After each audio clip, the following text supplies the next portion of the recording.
Oklahoma State was one of the top two most veteran-led experienced ball clubs entering this season. What was thought to be a massive benefit has now turned into a massive hole entering 2025.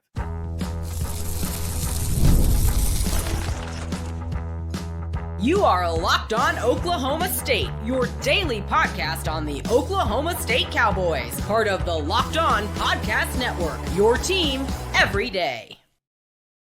Howdy, y'all, and hello, all. Welcome back to Locked On Oklahoma State, your daily stop for all things Cowboy and Cowgirl related.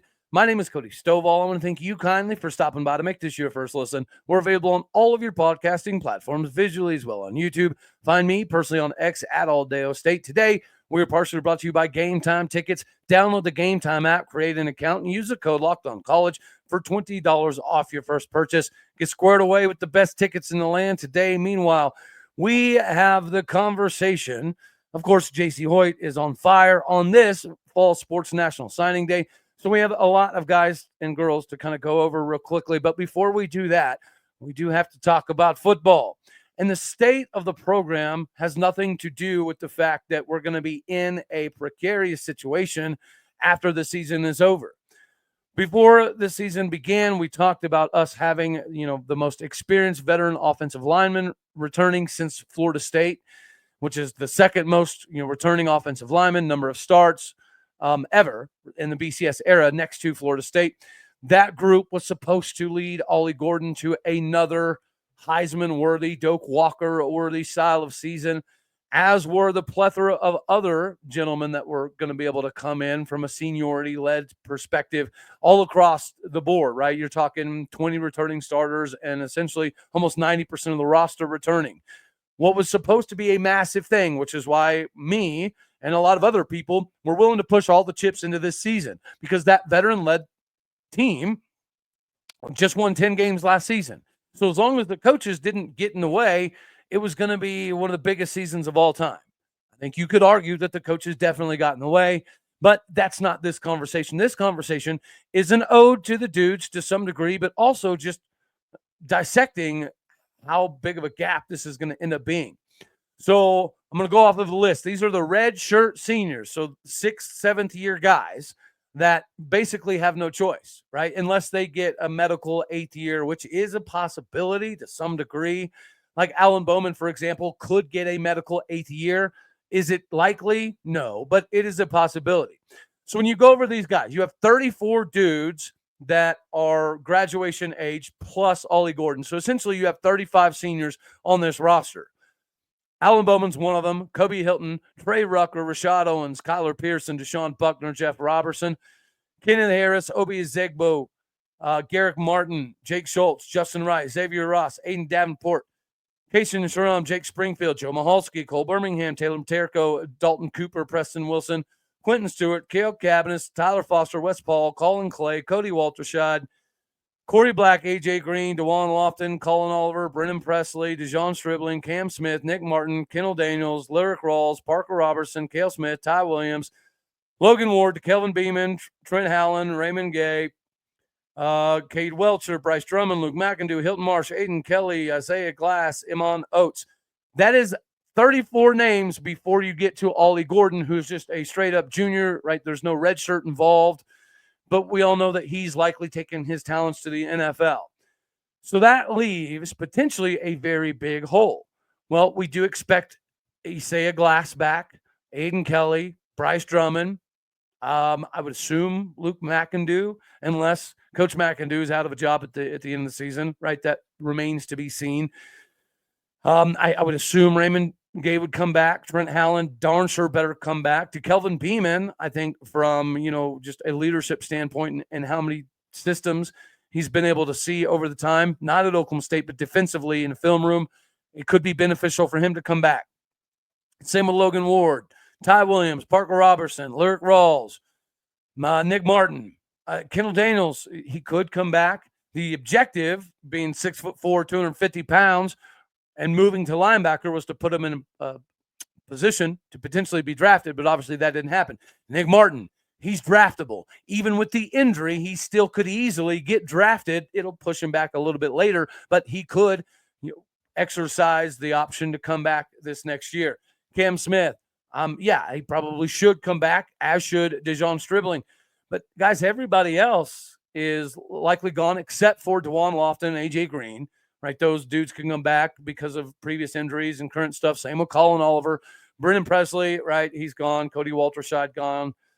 Colin Clay. I think Dalton Cooper, because of the injury this season, could have another year of eligibility. Don't know if he's going to take it or move on. I'm not sure. Same could be said about Justin Wright. What's he going to do? We don't know. Obi Zigbo's out. Yeah, everybody else is out except for Alan Bowman, and I don't even know the exact scenario in which Alan Bowman can get that 8th year. I do know that he is applicable for it, and it's possible that he could get it. I don't think he's going to try to get it. And if he were to try to get it, I don't know that it would be at Oklahoma State. But this sets up a lot of conversations for next season on who should be the guys to replace them. And then what do you have to do? Because on top of those 35-ish guys, let's call it 30, that potentially are going to be taking their talents outside of Stillwater, virtually 25 of them don't have any choice in the matter. There's a handful of guys that will have the options to get an additional year. How that shakes out with the COVID year and all that stuff still being kind of part of the game. As you look at guys like Alan Bowman and Cam Rising and the 9th year tight end at Miami, there's still those guys around. And so there's, plausible deniability in not assuming that we could get more guys extra years. So it will be very interesting, regardless of how it shakes out next season, because that's not even taken in consideration the transfers. This previous season, even though we were able to convince virtually 20 starters and almost 90% of the roster to come back, that A, doesn't happen very often, and B, even in that, we did still have some pretty big-time transfers that would have been massive pieces to this season. So just because you're going to have a lot of guys coming back like this season, you're still going to have a handful. I think we had, 8 transfers. But then you have to take into consideration guys like Jason Queso Brooks, and then, of course, Willie Nelson, right, taking his talents elsewhere, and a couple other guys that decided to quit or get kicked off. So when you have all of these seniors and redshirt juniors and juniors that all have either the capability to leave, the possible ability to leave, or they don't have a choice anymore and they're gone no matter what, that is a significant portion of your roster. And the most frustrating thing about this season, of course, I've said it ad nauseum, is the fact that we're playing the upperclassmen over and over and over and over and over and over again, when ironically enough, typically when the freshmen and underclassmen come in, they either outperform the starters or they perform pretty close to the same. The individual freshmen have come in and done pretty remarkable things. And then guys like Rodney Fields, after looking like he's going to be an adequate replacement for some of the carries that you may not be given to Ollie Gordon when he's dinged up, those have somewhat dissipated. So it is really odd to see the freshmen come in like David Kabongo, Landon Cleveland, Josh Ford. And, of course, it doesn't make sense whenever you see the freshmen come in and they're able to produce. Jonathan Agumedu was out there as well. And then we've had some of the freshmen, the redshirt freshmen that were playing offensive line. And notice we had Jacoby Sanders out there doing it with Maya Luiake Smith. But regardless, if it's just the guys who have to go, can go, or might go, that is a massive gap. And then if you factor in a quote-unquote handful of transfers, then you're approaching that 40 people, 30 to 40 people gap. That is, you have no choice. You have to replace it. Not to mention the fact that the scholarship limits go from 85 to 105, which sounds like a beautiful thing in theory if you can afford it. But there is going to be a decent number of teams, potentially including us, that can't really afford. I mean, we could afford it, but it would have to be squeezed out of the budget in different ways to afford to put 105 dudes on full scholarship or scholarship even in general. Doing 85, right, that's been budgeted for a long time. It makes sense. And then you can give a percentage of money, to a couple handfuls of other dudes. And then everybody else is a walk-on PWO style of scenario. And financially speaking, we're going to have to make some moves. We're going to have to do some things that are going to cost some money. So what does that leave at the end of the day? that is an issue. It's an obstacle that we're going to have to address. If we were going to prepare the young guys to take the void next season, I would imagine they would have been playing much earlier in the season, which doesn't make sense when you're losing multiple games in a row and you know you're about to lose over a quarter, well over a quarter of your roster, almost half of the contributing guys. If you knew you're about to lose a quarter to a half of your roster and you're going to have to bring in a bunch of, young guys and a bunch of transfers to kind of fill that void, why haven't we been playing younger guys earlier, quicker? Who knows?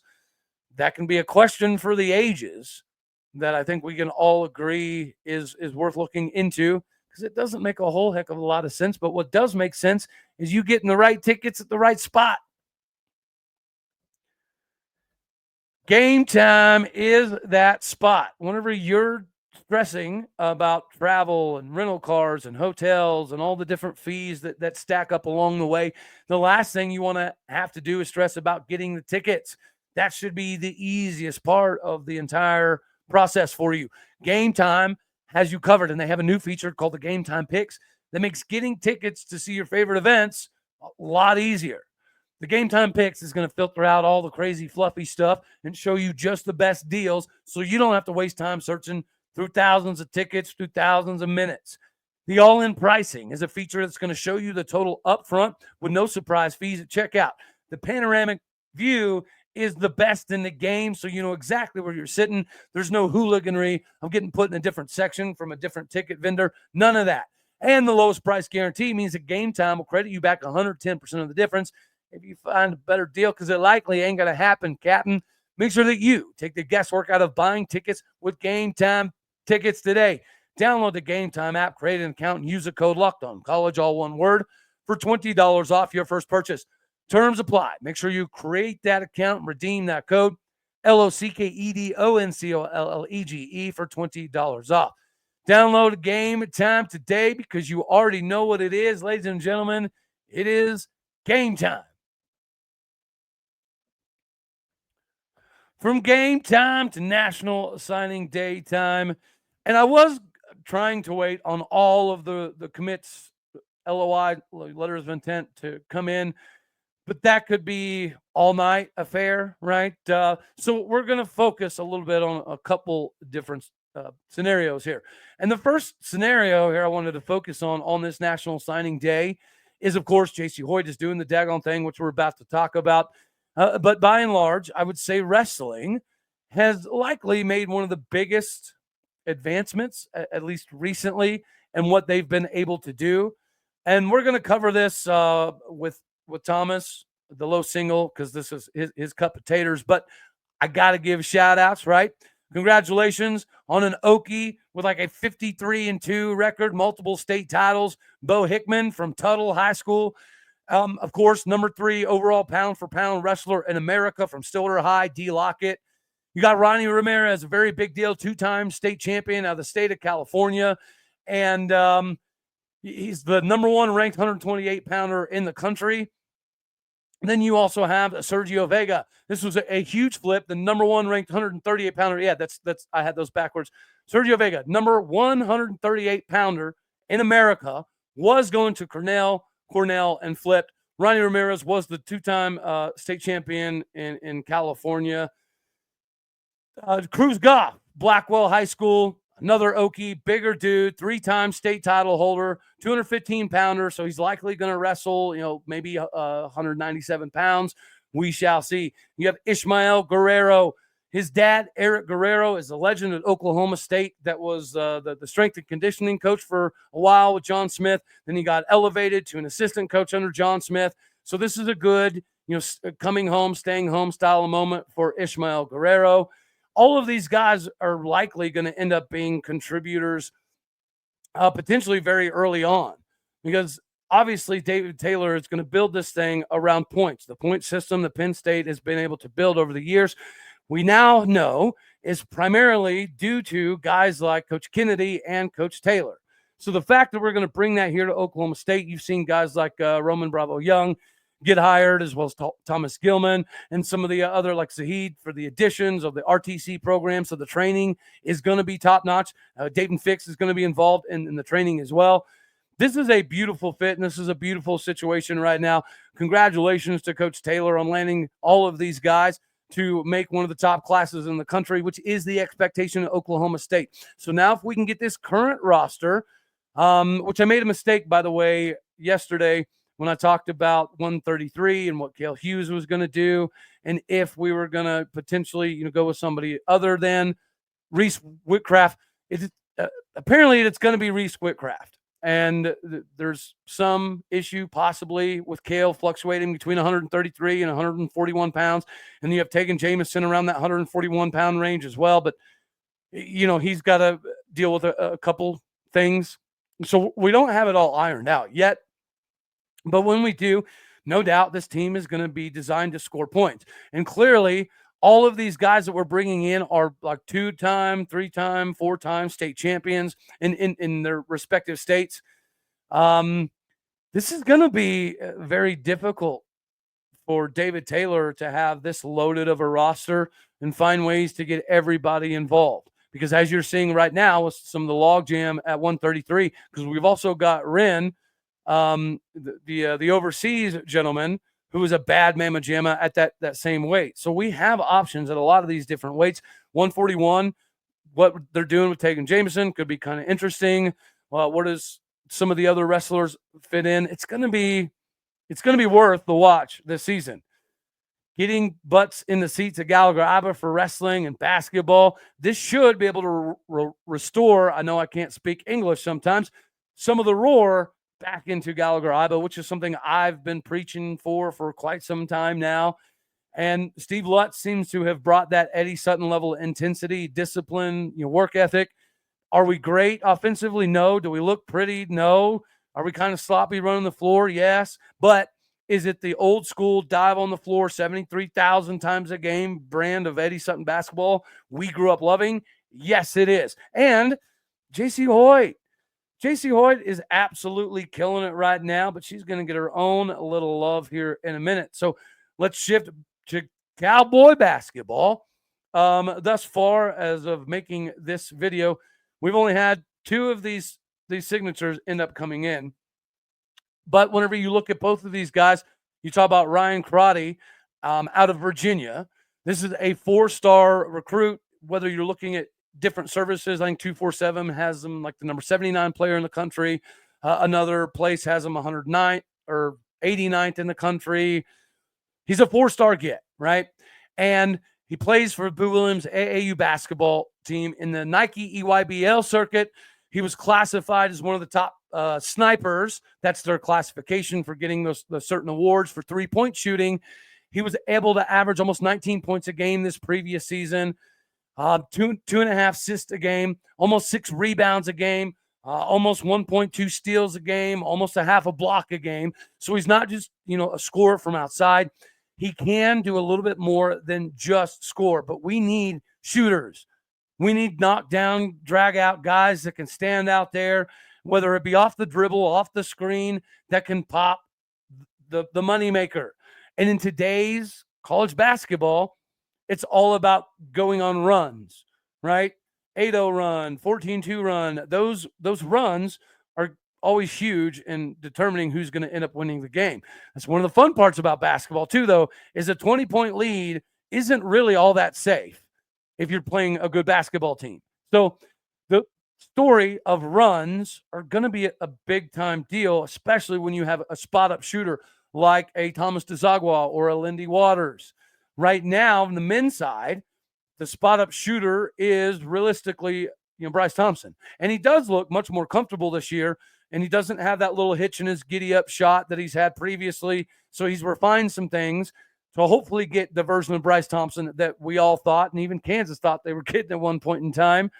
But this running the floor, you've got to have shooters. Connor Dow can shoot lights out, but sometimes he decides not to take the shots. So that's an interesting development to be watching for. And then we got another one who was committed a little while ago, Makai Ragland.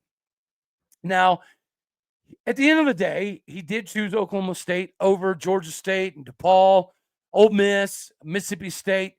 And there is a connection here that I find extremely interesting. With both of these guys, one of the things that I found the most intriguing is both of them mentioned they chose Oklahoma State because of Coach James Miller, who's the assistant head coach that has come, to help Coach Steve Lutz. But when he was at Mississippi State, Mekhi Ragland was likely going to Mississippi State. I mean, that's when he started recruiting him, and he felt like family even back then a few years ago. So basically, he's even said wherever Coach James Miller went, that was likely where he was going to end up. So thankfully, he came to Oklahoma State. But again, the interesting part is Ryan Crotty had said something extremely similar, that Coach Miller showed up in one of the circuit games, and he watched several sessions, like basically stayed there for an entire weekend and watched several sessions of this thing just to basically see Ryan Crotty. And so that developed relationship with Coach Miller has been something brewing for both of these individuals.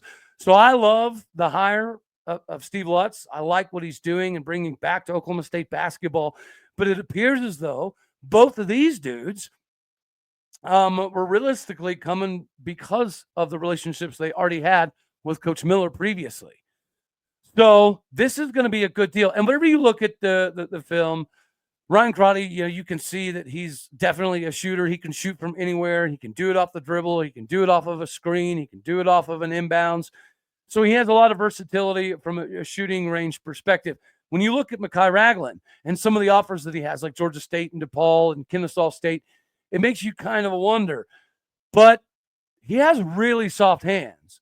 And the dude has been upgrading basically all of his basketball time.